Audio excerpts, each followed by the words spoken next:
সে মহিলা পুলিশকে দিয়ে পার্টি বাইতো রাতের বেলা। আমার কাছে রেকর্ড আছে। ওদের বাসার জাইঙ্গা দেওয়ার জন্য কনস্টেবলদেরকে নিয়ে যায়। সে মহিলা পুলিশকে দিয়ে পার্টি বাইতো রাতের বেলা। তারা জামাই বউ একসাথে ঘুমায়, সকালবেলা কাপড় ধুইতে হয় মহিলা কনস্টেবলকে। বিসিএস ক্যাডাররা আমাদেরকে কখনো সন্তান মনে করে না, ভাই মনে করে না। ওরা মনে করে আমরা ওদের হুকুমের গোলাম। ওদের বাসার জাইঙ্গা দেওয়ার জন্য কনস্টেবলদেরকে নিয়ে যায়। পুলিশের ভিতর যদি স্মার্ট কোনো ছেলে থাকে ওইটাকে নিয়ে যায় বাসায় জাইঙ্গা দেওয়ার জন্য, যে তুই তো বেশি স্মার্ট, তুই আমার জাইঙ্গা দিবি। আর মহিলা স্পিডিএজি যেগুলো আছে, এদের রাতের বেলা পাউটি মানার জন্য মহিলা কনস্টেবল 2020-এর বেস বান্দরবান জেলাতে কর্মরত ছিল এসপি জেরিন আক্তার, শেখ হাসিনার মেয়ে। সে এখনো এসপিতে কর্মরত আছে। সে মহিলা পুলিশকে দিয়ে পার্টি বাইতো রাতের বেলা। আমার কাছে রেকর্ড আছে। কান্না করে বলছে, ভাইয়া রাতের বেলা মহিলা এই এসপি সাহেবের পার্টি বা লাগে ভাইয়া, তার ব্লাউজ কাপড় চোপড় যা আছে আনুষঙ্গিক তা দিতে হয় ভাইয়া। তারা জামাই বউ একসাথে ঘুমায়, সকালবেলা কাপড় দিতে হয় মহিলা কনস্টেবলকে। কেন? ওরা কিসের বিসিএস? এদের মতো বিসিএস কে আমি নিকুতি করি। I challenge this BCS cadre. সবাইকে স্বাগতম জিএম জনি অফিসিয়ালে। আজকে আমরা দেখব সোহেল রানা। এর আগে একটা পর্বতে আমরা দেখেছি উনি পুলিশের ভিতরে কিছু ঘটনা যেগুলো সচরাচর আমরা জানি না, কিভাবে সেই গোপন তথ্য এবং গোপন রহস্যগুলো আমাদের সামনে তুলে ধরেছে। তো কথা না বেরিয়ে চলুন আজকের ভিডিওটি শুরু করা যাক।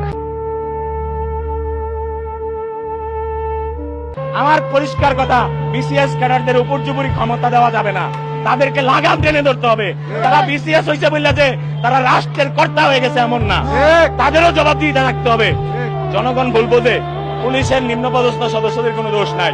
বিসিএস ক্যাডাররা তাদেরকে পরিকল্পিত হত্যা করার জন্য জনগণের মাঝখানে গুলি করার অর্ডার দিছে। তারা নিজের জীবন বাঁচাতে গুলি করছে, ওই দিক দিয়ে জনগণ তাদেরকে মেরে দিছে। এটা পুলিশের দোষ ছিল না, ওই পুলিশের ঊর্ধ্বতন কর্তৃপক্ষরা। যদি এই দেশে পুলিশ তার বিচার হতে হয়, সর্বপ্রথম ওই বিসিএস ক্যাডারদেরকে ঝুলাইতে হবে ফাঁসিতে। না হলে এই পুলিশ বাহিনী কখনো, আমি একটু আগে পুলিশ সদস্যদের সাথে কথা বলছি, তো ভাই মাফ করে দেন, আমাদেরকে কিছু জিজ্ঞেস করেন না। আমার সাথে কথা বলতেছেন দেখলো আমার চাকরি থাকবে না। চিন্তা করেন, সে সর্বপ্রথম এই দেশের নাগরিক। সে ফেসবুক চালাবে, টুইটার চালাবে, সব চালাবে। সে দেশের সাথে যে কোনো কথা বলতে পারবে। রাষ্ট্রীয় পোশাক পরলে যে অন্যায়ের বিরুদ্ধে কথা বলতে পারবে না, এরকম বাধ্যবাধকতার আইন সংবিধান দেয় নাই। তাহলে তারা কেন এই উপর্যুপরি ক্ষমতা প্রদর্শন করবে নিম্নপদস্থ পুলিশ সদস্যদের উপরে?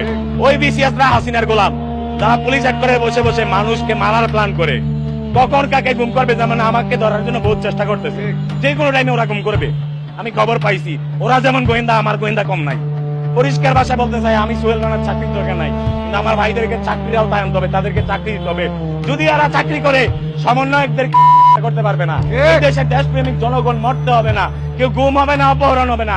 আর যদি এই বীর যোদ্ধাদেরকে যদি একবার অপদস্থ করা হয়, একবার তাদের চোখের পানি তো আমাদের ঝরতেছে।